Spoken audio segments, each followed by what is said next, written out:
হাসিনা কেন ভারতকে ফেরত দিতে হবে। এখন ঘটনা হচ্ছে হাসিনা নিজে বলছে যে আমি ফেরত যাব। কেমন?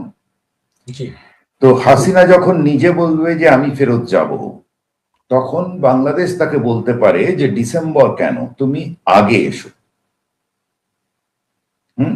অথবা বলতে পারে তুমি অবশ্যই এসো, আমরা তোমাকে কথা দিচ্ছি যা হবে সেটা বিচারের মাধ্যমে হবে, তোমার সঙ্গে কোনো বিচারের বাইরে কোনো কিছু করা হবে না। কেমন? বলে সব থেকে প্রথমে যেটা করা হবে তার নামে একটা ট্রাভেল পাস ইস্যু করে দেওয়া হবে ফেরার জন্য। কারণ দ্বিপাক্ষিক যে চুক্তি আছে তার ভেতর হাসিনা পড়ে না, আর যদি পড়তো তাহলে আমাদের দেশের বিচার ব্যবস্থার প্রথমে তাকে সম্মুখীন হতে হয়, এটাই নিয়ম। কিভাবে পড়ে? একজন সাধারণত যারা এখানে আসে, এই যেমন তথাকথিত হাদি হত্যার আসামি, তো সে তো আমার দেশে ইল্লিগাল এন্ট্রি করেছে, বিচার হবে তার এখানে, বিচার হলে পরে তারপরে তাকে ফেরত দেওয়া হবে। এটা বিএনপি যিনি এখন হোম মিনিস্টার, তাকে পাওয়া গেছিল শিলংয়ে, তার আগে আমাদের দেশে বিচার হয়েছে, তাকে তো ধরে বর্ডার পার করে দিয়ে আসা হয়নি, তার আমাদের দেশে তার বিচার হয়েছে, হওয়ার পরে উনি বসছিলেন। এটা অন্য কথা যে উনি এই বিচারের মাধ্যমে উনি সময় কাটাচ্ছিলেন, যে দেশে ফিরতে ভয় পাচ্ছিলেন। 2018 সালে উনি হিন্দুতে ইন্টারভিউ দিয়ে বলেছেন যে দেশে ফিরে গেলে ওনাকে আবার অ্যারেস্ট করা হবে ইত্যাদি ইত্যাদি। তো একই যুক্তিতে এখানে হাসিনা আছে, হাসিনা ইল্লিগাল এন্ট্রি নয়, হাসিনা একটা কমপ্লিকেটেড কেস। হাসিনাকে আপনাদের দেশের মিলিটারি তারা পুরোপুরি প্রধানমন্ত্রীর মর্যাদায় নিয়ে এসছে, তার সঙ্গে তার যে পার্সোনাল যে বডিগার্ডস থাকে এসএসএফ 7 জন ছিল, একটা গোটা প্লেন এসছে, মিলিটারি প্লেন, এবং এসে তারা দিল্লিতে নামিয়ে দিয়ে গেছে, পরের দিন সেই প্লেন ফিরেছে। তো এত কিছু যেখানে হয়েছে, তো সেই তিনি এখানে এসে এবার আমাদের পার্লামেন্টে উঠেছে সেই বিষয়, পার্লামেন্ট তাকে থাকতে দিয়েছে, সবাই আলোচনা করেছে। তো এত কিছু যেখানে হয়েছে সেটা কোনো দ্বিপাক্ষিক চুক্তিতে পড়ে না, দ্বিপাক্ষিক চুক্তির ভেতর যেগুলো পড়ে সেটা এই ঘটনা নয়। আর যদি বা পড়তো, কোনো পলিটিক্যাল পার্সোনালিটিকে যদি কোনো দেশে তার উপর ডেথ সেন্টেন্স দেওয়া হয়, তাকে কোনো দেশই ফেরায় না। তো এতগুলো ব্যাপার আছে। আর এই যে নিয়মগুলো বলা হচ্ছে, এটা কোনো বাংলাদেশ স্পেসিফিক না, আমাদের সঙ্গে আমেরিকা, আমাদের সঙ্গে লন্ডন, সেক্ষেত্রেও এই একই ধরনের টানাপোড়েন চলে। তো তাহলে আমাকে দিতেই হবে এই জাতীয়, এটা মানে আমার কথাটাই চিরসত্য, এই ধরনের একটা বিরাট ব্যাপার, বার্গেনিং স্ট্রেংথ যদি বাংলাদেশ দেখায়, তাহলে পরে সেটা মানে কেন দেখাচ্ছে প্রশ্ন করতে হবে। যতটা বোঝা যাচ্ছে তারা হাসিনাকে ফেরত চায় না, হাসিনা ফেরত গেলে ঝামেলা বাড়বে। আর হাসিনাকে দেখিয়ে তারা ভারত অ্যান্টি ইন্ডিয়া পলিসি নিয়ে চলছে, কারণ বিএনপি জামাতের যে পলিসি সেটাকেই আঁকড়ে ধরে চলছে, ইউনূসের যে সরকার যা করেছে সেই অনুযায়ী চলছে। এই তো প্রথম দিন আজকে আমির খুসরুর একটা বক্তব্য দেখলাম, গ্যাসের জন্য ইন্টারিম গভর্নমেন্টকে দায়ী করেছে, এই প্রথমবার দেখলাম 6 মাসে। তা না হলে সর্বক্ষণ বলে না না ইন্টারিম গভর্নমেন্ট না, হাসিনা গভর্নমেন্ট দায়ী। তো এই হচ্ছে ঘটনা, যে তারা এটাকে একটা ইয়ে বানিয়ে শিখণ্ডী করে তারা আসছে না। এখন আসছে না বেশ কথা, আসছে না, তার উপর কি হচ্ছে, এই শিখণ্ডীটা বানাচ্ছে, যে শিখণ্ডীটা তার দেশের রাজনীতি, এটা পররাষ্ট্র নীতিতে চলে না। তুমি পররাষ্ট্র নীতিতে কখনো বলতে পারো না এই আমার 3 দফা দিলাম হলে যাব, আবার 2 দিন বাদে বলছো এই 1 দফা দিলাম হলে যাব, তারপরে বলছো যখন খুশি যাব। এটার কোনো মাথামুন্ডু নেই। এইভাবে পররাষ্ট্রনীতি হয় না, এবং শুধু শুধু সম্পর্ক খারাপ হয়। আর যে ট্রাস্ট বেসড যে রিলেশন থাকে দুজন লিডারের ভেতর, সবকিছুই তো আইন মেনে হয় না পৃথিবীতে। আর ইন্টারন্যাশনাল আইন বলে কিছু এটা হয় না, এটা গায়ের জোরের প্রশ্ন, যার যা গায়ের জোর। তো সেক্ষেত্রে যেটা ঘটে যে একটা রিলেশনশিপ, সেটা খুব ইম্পর্টেন্ট। তো মুদ্রা যেটা দাঁড়ালো যে বিএনপি সরকারের সঙ্গে বা তারিক রহমানের সঙ্গে আমাদের নরেন্দ্র মোদীর রিলেশনশিপ কিন্তু ভালো না, এটা নিয়ে কোনো সন্দেহ নেই। সুতরাং ওই যে ছাড়গুলো যেগুলো পাওয়া যায়, যে ঠিক আছে 100 টাকা যেমন ব্যবসায় হয় না, বাকি পড়ে গেছে, তো তখন এই রিলেশনশিপের ওপর যে একটুখানি আমার সঙ্গে কোঅপারেট করুন, আমি মিটিয়ে দেবো আপনার ধার, তো এই জায়গাটা কিন্তু রইল না। এটা নিয়ে কোনো সন্দেহ নেই। এর বাকি এর তারপরে কি হবে সেটা দেখা যাবে।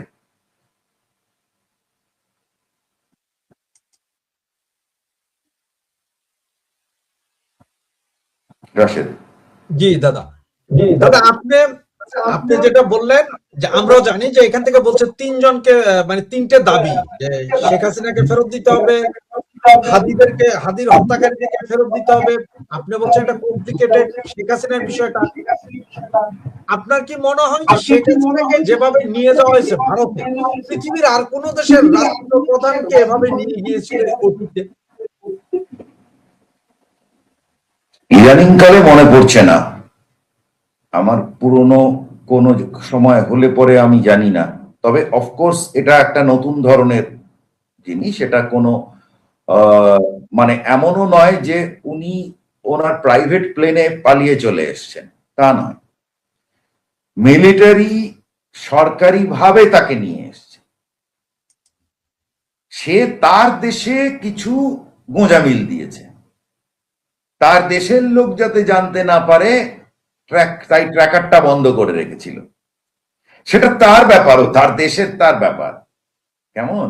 কিন্তু হাসিনাকে এমন নয় যে হাসিনাকে যেমন সাদ্দাম হোসেনকে গর্তের মধ্যে পাওয়া গেছিল, কেমন, বা কিছুদিন আগে মাদুরোকে এসে আমেরিকা ধরে নিয়ে গেল ভেনিজুয়েলা থেকে।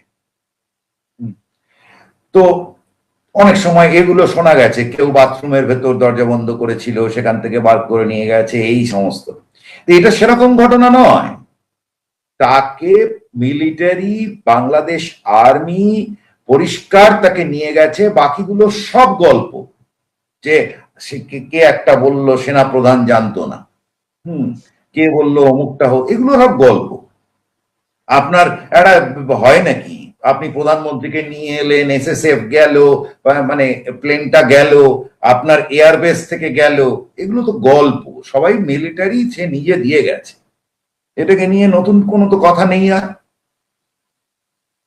রাশেদ দাদা, এখন আপনার কি মনে হয় আমাদের এখন যে সম্পর্কের যেই অবস্থান, এই অবস্থানের পরে এই যে আমরা বারবার তেল চাই, গ্যাস চাই, আমরা খাদ্য চাই, কাঁচা লঙ্কাটা পর্যন্ত চাই, এবং ভারত সার্বক্ষণিক আমাদের দিয়ে যাচ্ছে, হ্যাঁ টাকা দিয়ে দিচ্ছে, কিন্তু আমাদের সময় মতো তো আমরা পাচ্ছি। আপনাকে মনে হয় যে এই অবস্থায় সামনের দিকে এগুলো আসলে চলমান থাকবে?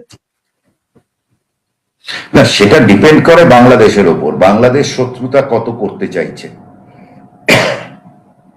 বাংলাদেশ যদি শত্রুতা করে, একটা কাগজে খবর দেখলাম ইন্ডিয়ান আরো প্রজেক্ট বন্ধ করে দেব, কে একটা ডিপার্টমেন্ট, মিনিস্ট্রি সেটা নাকি রেকমেন্ড করেছে।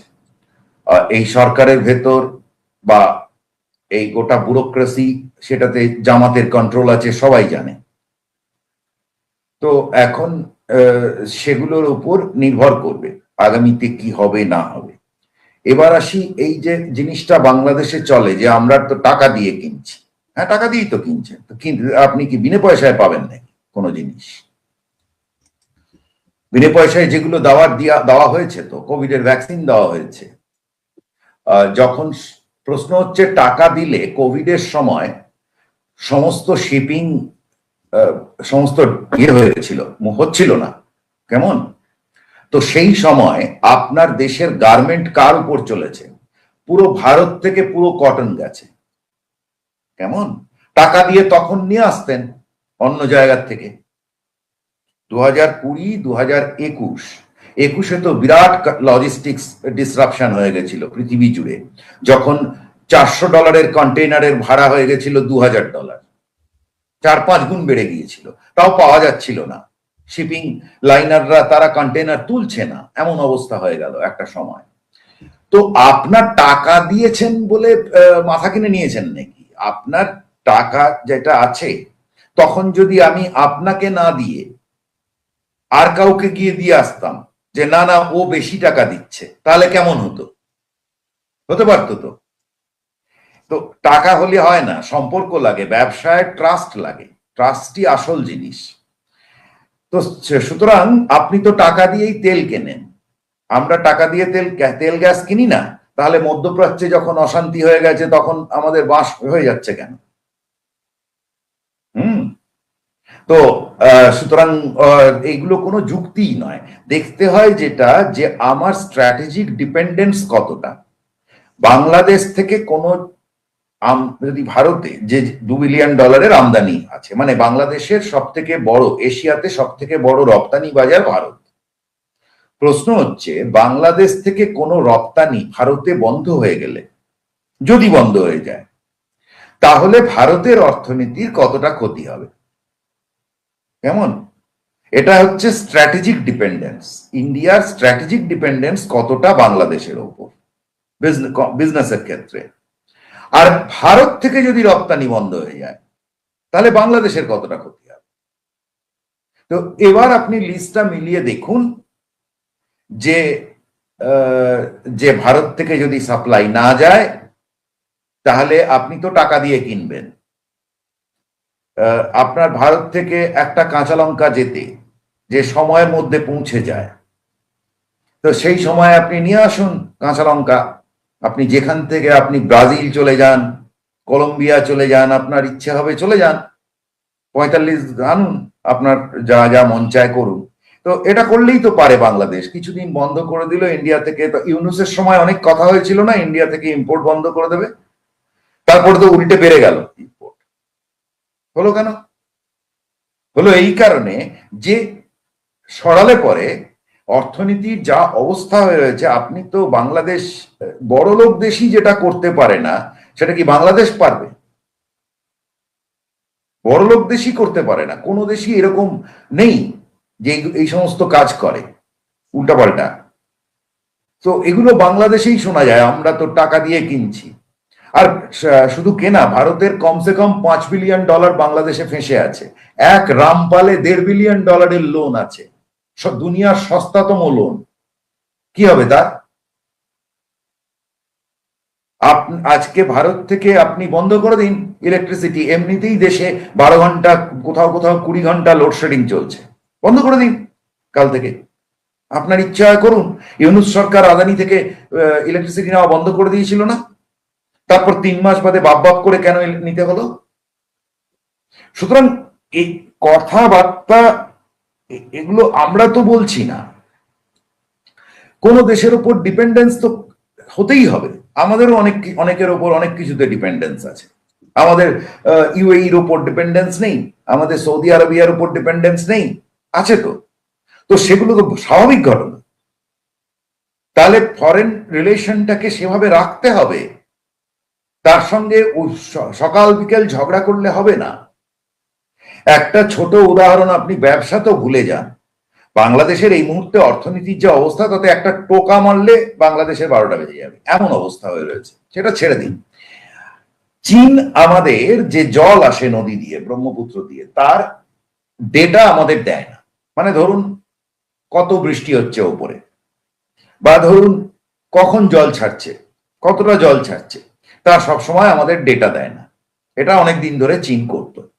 এবার এই কাজটা এখন আমরা পাকিস্তানের সঙ্গে করি।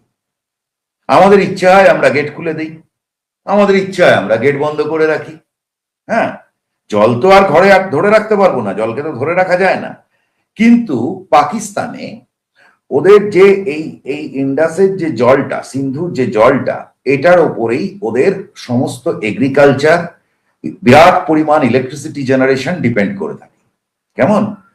এবার আপনি ভেবে দেখুন, আপনার জলটা এখন আসবে, আপনি যদি জানেন তাহলে সেই অনুযায়ী তো আপনার কাজগুলোকে আপনি শিডিউল করবেন। আর যদি না জানেন, হঠাৎ করে খবর আসবে এই জল আসছে, তখন আপনি হয়তো বাড়িতে হাফ প্যান্ট পরে ঘুমোচ্ছিলেন, হঠাৎ ধূপধার করে দৌড়ে চলে যাবেন গিয়ে জল ঠিক করো। তা এটাতে হয় না, অর্থনৈতিক যে সাইকেল থাকে নষ্ট হয়ে যায়, শিডিউলিং থাকে, ইলেকট্রিসিটি খুব গন্ডগোলের বিষয়। যাই হোক, একই জিনিস ধরুন আজকে আপনি শত্রুতা করতে শুরু করলেন ভারতের সঙ্গে, তো ভারত যদি এই এক কাজটা আপনার সঙ্গে করতে শুরু করে, জল যাবে, জল যাবে বলেছি যাবে, কিন্তু কখন যাবে, কখন কখন কতটা যাবে, হ্যাঁ গন্ডগোল হয়ে গেল। এবার আপনি বুঝুন নিজের ব্যাপার। হ্যাঁ, তো এই যে সুতরাং আপনি যখন আরেকটা আপনার ডিপেন্ডেন্স আছে, ডিপেন্ডেন্স পৃথিবীতে সব দেশের কোনো না কোনো দেশের সঙ্গে আছে, কোনো না কোনো ব্যাপারে আছে। কেমন আপনি দেখেছেন কোভিডের সময় আমেরিকা একটা ক্লোরোকুইনের জন্য প্রায় ভারতের সঙ্গে যুদ্ধই লাগিয়ে ফেলছিল, মনে আছে আপনার? ট্রাম্প তখন রটে গেল যে ক্লোরোকুইনে সারবে, ট্রাম্প ভারতবর্ষে ক্লোরোকুইন আছে, এ একেবারে মানে হইচই পড়ে গেল। তারপরে আমরা ক্লোরোকুইন দিলাম, ওরা আমাদের ফার্মাসির উপর কিছু কিছু জিনিস আমাদের তার আগে আটকে রেখেছিল, সঙ্গে সঙ্গে ছেড়ে দিল সেগুলো। কেমন? তো সুতরাং আপনার যখন আর একটা সম্পর্ক একদিনের না, আজকে আপনি যেটা বললাম, কোভিডের সময় যদি ভারত না থাকতো, এই অঞ্চলের প্রত্যেকটা দেশ মরে যেত, মারাত্মক হতো। কারণ তাদের তো তখন তো পৃথিবীর যোগাযোগ ব্যবস্থা নষ্ট হয়ে গেছে, তো ভারত থেকে তখন যাচ্ছে জিনিসপত্র। কেমন? তা আপনি টাকা তো আপনার কাছে আছে, জিনিস পাবেন কোথায়? তো একই জিনিস আপনি ভাবুন, আপনি আজকে লড়াই করছেন, অলরেডি আপনার একটা ইরান যুদ্ধ চলছে, ধরা যাক আরেকটা কিছু ঘটে গেছে এই এলাকায়, কেমন? আপনার আরেকটা ডিসরাপশন হয়েছে, আপনি তখন যাবেন কোথায়? আপনি তো তখন কি বলবেন? আগে হাদি মানে আমি এটা নেব না, বলুন একবার, হাদিকে না দিলে আমি এই জিনিসই নেব না, বলুন। তো সুতরাং আপনি সম্পর্ককে ওই একটা জায়গায় ঢোকাচ্ছেন কেন? এই হচ্ছে ব্যাপার আর কি। মানে এগুলো এক ধরনের, কিভাবে এক্সপ্লেইন করবেন, একদিক থেকে বলতে গেলে ম্যাচিওরিটি, আরেক দিক থেকে বলতে গেলে এক ধরনের বলা উচিত কিনা আমি জানি না, জিহাদি মেন্টালিটি। কেমন? যে মানে তারা তো চিন্তা করে না যে কি হবে, তারা তাদের ওইটাই শুধু চাই। তো সেই রকম হচ্ছে, তো আপনি তা না হলে পরে এরকম কেন হবে? না, যেমন কারণ ফরেন রিলেশনসে কার্টেসিও থাকবে। আপনি একটা ব্যাপার আমাকে খুব হাসালেন, সেটা হচ্ছে যে কাঁচা লঙ্কা আপনি বললেন যে ব্রাজিল থেকে গিয়ে আনো। তো আমি আপনাকে বলি দাদা, এইখানে আমি তো ইউরোপে অনেক বছর, 30 বছরের উপরে, আমরা যখন কাঁচা লঙ্কা কিন্তু বাংলাদেশ থেকে আসে না, এখানে কাঁচা লঙ্কাটা আসার সবচেয়ে বেশি ভারত থেকে, সেকেন্ড লার্জ যেটা আসে সেটা হচ্ছে শ্রীলঙ্কা থেকে। এই দুই দেশ থেকে কাঁচা লঙ্কা। তো যখন কাঁচা লঙ্কা অ্যাভেলেবেল হয়, খুব বেশি পাওয়া যায়, তখনই আমরা 9 পাউন্ডে কিনি। 9 পাউন্ড ইকুইভ্যালেন্ট বাংলাদেশের টাকায় প্রায় 1400 টাকা। আর যখন এটা শর্টেজ হয়, তখন আমরা 1 কেজি কাঁচা লঙ্কা কিনতে আমাদেরকে 25 থেকে 30 পাউন্ড ব্যবহার করতে হয়। সেটা হচ্ছে যে আর কয়েকদিন পরেই শুরু হবে, কাঁচা লঙ্কা পাবো না। তা আপনার হবেই তো, কারণ ওই কাঁচা লঙ্কাটা শ্রীলঙ্কা থেকে বা ভারত থেকে যখন যাচ্ছে, যদি জাহাজে করে যায় তাহলে ফ্রিজারে করে যাচ্ছে, এবং এখন ইরান যুদ্ধের পরে কেপ অফ গুড হোপ দিয়ে ঘুরে টুরে যদি জাহাজ যায়, তাহলে কমসে কম 45 দিনের ধাক্কা। তো তাহলে হবে না দাম? হবে তো। ভারত থেকে আমরা তো দাম দিয়ে কিনে নেই, দাম দিয়ে কিনে নিয়ে এসো, তুলো, জাহাজ ভর্তি করে, এক জাহাজ তুলোর ওজন নেই। কেমন? সুতোর কত ওজন? আপনি জাহাজে করে ভরে ভরে আনুন, আপনার হয়ে যাবে, এক্সপোর্ট করা বেরিয়ে যাবে, গার্মেন্ট এক্সপোর্ট করা বেরিয়ে যাবে। এগুলো হাস্যকর কথাবার্তা। দাদা, একটা ভিডিও গতকালকে আমি আপনাকে পাঠিয়েছিলাম হোয়াটসঅ্যাপে, যে দেখার জন্য। আমি ভিডিওটা এখানে চালাতে পারতাম, কিন্তু আবার ওই যে খেতে পারি, স্ট্রাইক খেতে পারি, আমি এই জন্য চালালাম না। আমাদের দেশের এই বাইতুল মোকাররমের সামনে এটা এক হুজুর, হাতে মমিনুল হক দাঁড়ানো ছিল। হ্যাঁ, আমি দেখেছি ওটা। এখানে বলছে যে নরেন্দ্র মোদীর মাথা কেটে দিবে, জিহাদিরা চলো দিল্লি পর্যন্ত চলো, লং মার্চ হবে, চুর চুর করে দেওয়া হবে। ভারতের প্রধানমন্ত্রীকে হত্যা করার হুমকি আমার দেশে জিহাদিরা দিচ্ছে, এটাকে আপনারা ভারতীয়রা কিভাবে দেখছেন? আমার এটা জানার খুব শখ। দেখুন, বাংলাদেশ এখন জেহাদিরা চালায়, আমরা ভারতীয়রা কিভাবে দেখছি, আমরা খুব পরিষ্কার ভাবেই সবকিছু দেখতে পাচ্ছি। সব ঘটনাগুলো একে লাইনে ঘটলো। তো আপনি আমি আবারও আপনাকে মনে করিয়ে দিচ্ছি যে 2024 সালে হাসিনা সরকারের বিরুদ্ধে যে আন্দোলন হয়েছে, আন্দোলন হওয়ার কিন্তু কারণ ছিল। কেমন সবকিছু গুলিয়ে দিলে হবে না, যথেষ্ট রকমের মানুষের ক্ষোভের কারণ ছিল। কিন্তু কোথাও কোনো কালে কোনো আন্দোলনে জেল ভাঙা হয়েছে, জেল থেকে টেররিস্ট বার করা হয়েছে, একটা নয় 7টা জেল। কেমন?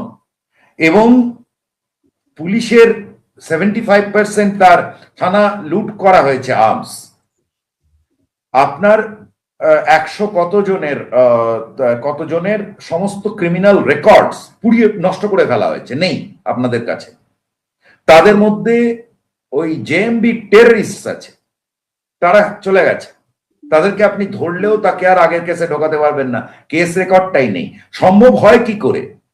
আপনি না হয় জেল এন্ডে পুড়িয়ে দিলেন, সরকারের এন্ডেও তো থাকবে একটা, অন্য জায়গাতেও তো থাকবে, 5 জায়গায় লিগাল অ্যাডভাইসারের কাছে থাকবে, ওখানে থাকবে যে কি হচ্ছিল কোন কেসটায়, কোনো কিছুই নেই, যাকে যাক। কিন্তু একটা দেখুন, আর্মস লুট, জেল ভাঙা, তারপরে 177 না 74 জনকে, তার মধ্যে ওরকম টেররিস্ট, তাদেরকে বেইল দিয়ে বার করে দিলেন। কেমন? কয়েকদিন আগে আইজি প্রিজন একটা নাম্বার দিয়েছেন। তো আপনি হাজার খানেক টেররিস্ট, হাই রিস্ক ক্রিমিনাল, তাদেরকে ছেড়ে দিয়েছেন বাজারে। তারপরে আর্মস লুট হয়েছে, সেই আর্মস লুট আপনি ফিরিয়ে আনতে পারেননি, 2 বছর হয়ে গেছে। এবং এর মাঝে এসে কি হলো, আমরা দেখেছি যেই না হাসিনা সরকার চলে গেল, অমনি হিজবুত তাহরীর রাস্তায় এসে নাচতে লাগলো, প্রেস ক্লাবে তারা প্রেস কনফারেন্স পর্যন্ত করতে গেছিল। কেমন? একটা ব্যান্ড অর্গানাইজেশন, শুধু ভারতে ব্যান্ড না, বাংলাদেশে ব্যান্ড না, পাকিস্তানেও ব্যান্ড হিজবুত তাহরীর, ইউকেতে ব্যান্ড। কেমন? তো আপনি এবং তারপরে বাংলাদেশ জুড়ে আমরা আইসিস, আল কায়দার পতাকা দেখতে লাগলাম। এবং গত কিছুদিন আমরা দেখতে লাগলাম পাইপ বম প্লাস অমুক বম শুরু হয়ে গেল আবার, প্রেসার কুকার বম। ইউএনএসসি তো একটা লাইন বলেছে, আমি আপনাকে বলছি আসল ঘটনা এর থেকে অনেক বড়। আমরা জানি এটা কি ঘটেছে, আমরা কি কোনো খবর রাখি না বাংলাদেশের? আমাদের যে আরএডব্লিউ টিম যারা গেছিল, তারা কি এমনি এমনি গেছিল? কি বলতে গেছিল? কেন গেছিল? তো এত কিছুর পর সেটা তো জেহাদিরা চালাচ্ছে গোটা সরকার, মানে গোটা সিস্টেমটা। এবং সরকার তাদেরকে ভয় পাচ্ছে, সরকার ভয় পাচ্ছে তাদেরকে। হ্যাঁ, এই একদিকে সরকার ভারতের কাছে ডিজেল চাইছে, একদিকে সরকার ভারতের কাছে অমুক চাইছে। আপনি ইউনূস সরকার থেকে দেখুন, ইউনূস সরকার আমার মনে আছে অন্তত 2 বার এরকম, কখন লঙ্কার দাম আকাশে উঠে গেছে, কখন পেঁয়াজের কিছু কিছু নানান জিনিস তারা তখন ভারতের কাছে চায়। অথচ তাছাড়া সর্বক্ষণ তাদের মন্ত্রী শান্ত্রী থেকে শুরু করে কেউ বলছে এই ইয়ে নিয়ে নাও, 7 সিস্টার নিয়ে নাও, কেউ বলছে অমুক করে নাও, কেউ বলছে তমুক করে নাও, আর তারপরে আবার আসছে। তো এটা কিভাবে হতে পারে? আমি তো বললাম যে হয় আপনার ইম্যাচিউরিটি, তা না হলে আপনি শত্রুতা করছেন। এবং আসলে আপনার দেশে একটা জিহাদি নেটওয়ার্ক হয়েছে। আপনি অস্বীকার করতে পারেন যে হিজবুত তাহরীর ঢাকার রাস্তায় র্যালি করেছে তো, ছবি আছে তো। তখন আপনারা কোথায় ছিলেন? আটকাননি কেন কেউ?